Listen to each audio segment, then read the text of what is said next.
Hello guys, welcome back to our YouTube channel. I am Aliya Sattan from university page visa consultant और आज की इस video में हम जिस कंट्री को विजिट करने वाले हैं वो है यूके, जिसमें हम हर चीज़ को कवर करेंगे कि यूके में ऐसी कौन सी फेमस प्लेसेस हैं जिनको आपको ज़रूर विजिट करना चाहिए। इसके अलावा अगर आप यूके में अप्लाई करना चाहते हैं विजिट वीज़ा के लिए तो उसके लिए क्या डॉक्यूमेंट्स रिक्वायर्ड हैं और उसका क्या कंप्लीट प्रोसेस है। तो आपसे रिक्वेस्ट है कि वीडियो को एंड तक ज़रूर देखिएगा ताकि कोई भी चीज़ आपसे मिस ना हो जाए।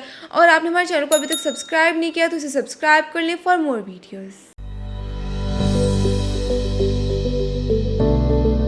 सो व्यूअर्स, यूके एक साउथ वेस्ट यूरोपियन कंट्री है जो कि ब्रिटेन के नाम से भी जानी जाती है और ये कंट्री बरतानिया के 4 मुल्कों को मिला के बनाई गई, जिनमें वेल्स, स्कॉटलैंड, इंग्लैंड और नॉर्दर्न आयरलैंड शामिल है, जिसकी पॉपुलेशन 67.6 मिलियन के करीब है। इंग्लैंड और यूके दोनों का कैपिटल लंदन है। इंग्लैंड एक बहुत ही खूबसूरत और फास्ट ग्रोइंग कंट्री है। यहाँ के लोग बहुत ज्यादा पढ़े लिखे माने जाते हैं। अकॉर्डिंग टू अ रिपोर्ट यहाँ के 100% लोग वेल एजुकेटेड है क्योंकि यहाँ पे पढ़ाई को बहुत जरूरी माना जाता है। यूके में करेंसी पाउंड यूज की जाती है। देखा जाए तो 1 पाउंड पाकिस्तानी 364 रुपीज के इक्वल होता है। ये एक अमीर तरीन कंट्री है। यहाँ के लोगों की इनकम $35,000 के करीब है। इसके अलावा इंग्लैंड की capital city London most visited cities में आती है। इंग्लैंड हर साल 7 से 8 करोड़ लोग विजिट करते हैं। इस शहर की फेमस प्लेसेस में tower of London, tower bridge और पैलेस ऑफ वेस्टमिनिस्टर टूरिस्ट की पॉपुलर डेस्टिनेशन है, जहाँ पे टूरिस्ट बहुत ज्यादा आना पसंद करते हैं और हर साल लोग ज्यादातर इन प्लेसेस को ही विजिट करते हैं। और तो और लंदन सिटी में आपको पाकिस्तानी रेस्टोरेंट्स बहुत ज्यादा देखने को मिलेंगे क्योंकि यहाँ पे होटल्स और रेस्टोरेंट्स का काम बहुत ज्यादा होता है और दुनिया के बड़े से बड़े फैशन शोज भी लंदन में होते हैं। यहाँ पर आपको 300+ लैंग्वेजेस बोलने वाले लोग मिलेंगे। यूके में वैरायटी ऑफ फेमस प्लेसेस हैं जिनको विजिट किया जा सकता है अगर आप एक विजिट वीजा या टूरिस्ट वीजा पर आए हैं तो। अब क्वेश्चन ये है कि पाकिस्तान से यूके की विजिट वीजा को किस तरह से अप्लाई किया जाए, कौन कौन से डॉक्यूमेंट्स आपको रिक्वायर्ड होते हैं। तो चलिए आपको वो भी बता देती हूँ। सबसे पहले तो आपको अपने डॉक्यूमेंट्स जो गैदर करने होते हैं वो फेक डॉक्यूमेंट्स नहीं होने चाहिए, आपके सारे रियल डॉक्यूमेंट्स होने चाहिए क्योंकि अगर आप कोई फेक डॉक्यूमेंट अटैच करेंगे तो आपका वीज़ा रिजेक्ट हो जाएगा। और इसके लिए जो आपका वीज़ा टाइप होता है वो है स्टैंडर्ड विजिटर वीज़ा। तो देख लेते हैं इसमें अप्लाई करने का आपका क्या एलिजिबिलिटी क्राइटेरिया है, मतलब कि कौन कौन से ऐसे काम हैं जो कि आप इस विजिट वीज़ा पर जाके यूके में कर सकते हैं। तो आप टूरिज्म के लिए आ सकते हैं या अगर आप अपनी फैमिली या फ्रेंड्स को विजिट करने के लिए आना चाहते हैं इस विजिटर वीज़ा पे तो आप तब भी आ सकते हैं।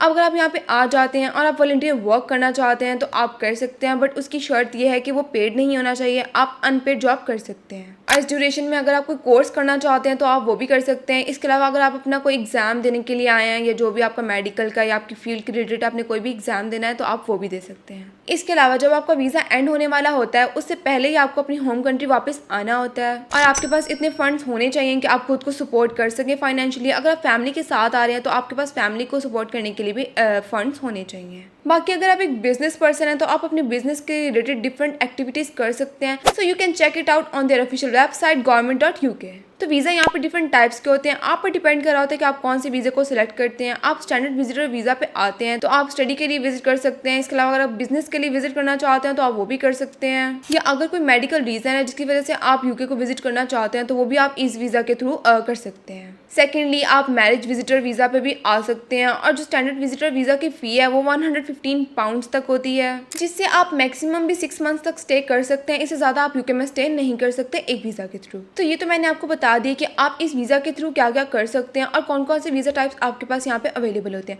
अब क्वेश्चन ये है कि आपको कौन कौन से डॉक्यूमेंट्स रिक्वायर्ड होते हैं वीज़ा में अप्लाई करने के लिए। तो सबसे पहले आपने डेट्स बतानी होती हैं कि आप किन डेट्स में यूके को विजिट कर रहे हैं। इसके अलावा आपने अपने अकोमोडेशन का प्रूफ देना होता है। अगर आप किसी फैमिली फ्रेंड किसी के पास भी रह रहे हैं तो उनका एड्रेस आपने देना होता है। अपनी ट्रिप की कॉस्ट बतानी होती है कि तकरीबन आपकी कितनी कॉस्ट लग सकती है, एक एस्टिमेशन उनको देनी होती है। और आपने अपने पेरेंट्स की इन्फॉर्मेशन भी देनी होती है जिसमें उनकी नेम और डेट ऑफ बर्थ होती है। और अगर आप एक जॉब पर्सन है तो आपकी पर ईयर सैलरी इंक्लूड करी होती है। आपने वो बताना होता है कि आप पर ईयर कितना अर्न करते हैं। इसके अलावा आपने अपना क्रिमिनल रिकॉर्ड देना होता है। वीज़ा के लिए आप ऑनलाइन अप्लाई करते हैं और डॉक्यूमेंट सबमिट करने से पहले आपको VFS ग्लोबल के थ्रू अपॉइंटमेंट बुक करनी होती है। अपॉइंटमेंट जिस दिन भी आपको मिली होती है उस दिन आपने अपने सारे डॉक्यूमेंट्स ले जाके VFS ग्लोबल के सेंटर में जाके सबमिट करवाने होते हैं। देन VFS आगे एम्बेसी को फॉरवर्ड कर देता है। 3 वीक्स में ही आपका रिजल्ट आ जाता है और आपको फाइनल डिसीजन बता दिया जाता है कि आपका वीज़ा एक्सेप्ट हो गया कि रिजेक्ट हो गया। तो इन सब डॉक्यूमेंट्स के अलावा आपने अपना पासपोर्ट देना होता है जो कि वैलिड होना चाहिए। इसके अलावा आपकी पासपोर्ट साइज पिक्चर्स, आपकी अकोमोडेशन का प्रूफ, आपकी हेल्थ इंश्योरेंस, आपकी फ्लाइट की रिजर्वेशन।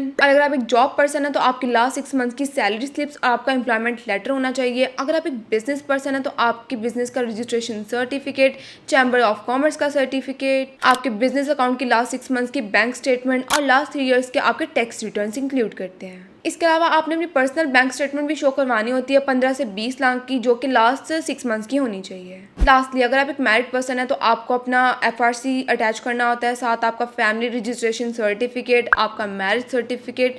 तो ये सब डॉक्यूमेंट्स हैं जो कि आपको रिक्वायर्ड होते हैं वीज़ा में अप्लाई करने के लिए। सो व्यूअर्स, ये थी हमारी आज की वीडियो। आई होप आपको इस वीडियो से काफ़ी ज़्यादा इन्फॉर्मेशन हासिल हुई होगी। तो मिलते हैं इस तरह की नेक्स्ट वीडियो में, तब तक के लिए अपना ख्याल रखिएगा। शुक्रिया, अल्लाह हाफिज़।